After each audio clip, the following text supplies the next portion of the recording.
Hi hello నమస్తే నా పేరు Venkatesh. Welcome to my YouTube channel basic physics with Venkatesh.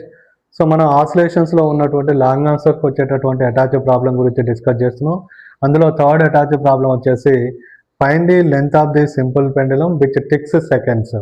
ఇక్కడ విచ్ టిక్స్ సెకండ్స్ అంటే ఇక్కడ ఇచ్చిన ఇండైరెక్ట్గా మన క్వశ్చన్లో ఏమి ఇచ్చాడంటే ఈ simple pendulum is nothing but seconds pendulum. So seconds పెండులానికి వచ్చేసి టైం పీరియడ్ ఎవ్రీ టైం అనేది 2 సెకండ్స్ ఉంటుంది.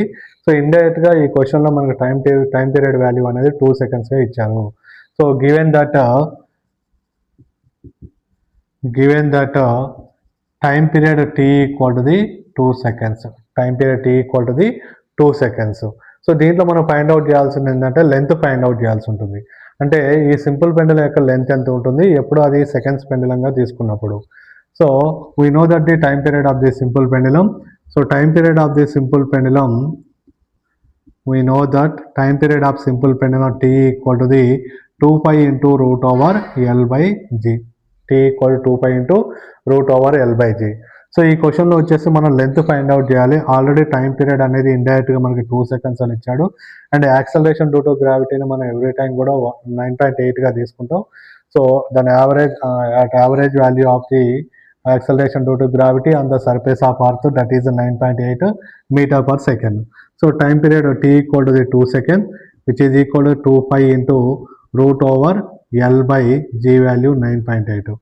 So then square on both sides, then we get 4 equal to the 4 pi square into square ki root cancel అవుతుంది, then L by 9.8. So L value find out చేయాలి కనుక ఈ values అన్నిటి కూడా ఇటు side తీసుకొస్తే L equal to the 4 into 9.8 divided by 4 pi square. So ఇక్కడ 4కి 4 క్యాన్సిల్ అవుతుంది. L equal to the 9.8. So pi value ఏంటంటే 3.14 హోల్ స్క్వేర్గా రాసుకుంటాం. 3.14 హోల్ స్క్వేర్గా రాసుకుంటాం. సో 3.14 హోల్ స్క్వేర్ అనేది అప్రాక్సిమేట్లీగా ఇక్కడ మనం 9.8గా రాస్తాం. 9.8 by 9.8. సో ఈ రెండు క్యాన్సిల్ అయిపోతాయి. ఎల్ వాల్యూ అనేది అప్రాక్సిమేట్గా ఈక్వల్ టు ది 1 మీటర్గా తీసుకుంటాం. సో ఈ క్వశ్చన్కి మనం సొల్యూషన్ వచ్చేసి ఇలా రాయాల్సి ఉంటుంది. అప్రాక్సిమేట్ వాల్యూ తీసుకున్నప్పుడైతే లెంత్ అనేది 1 మీటర్గా తీసుకుంటాం.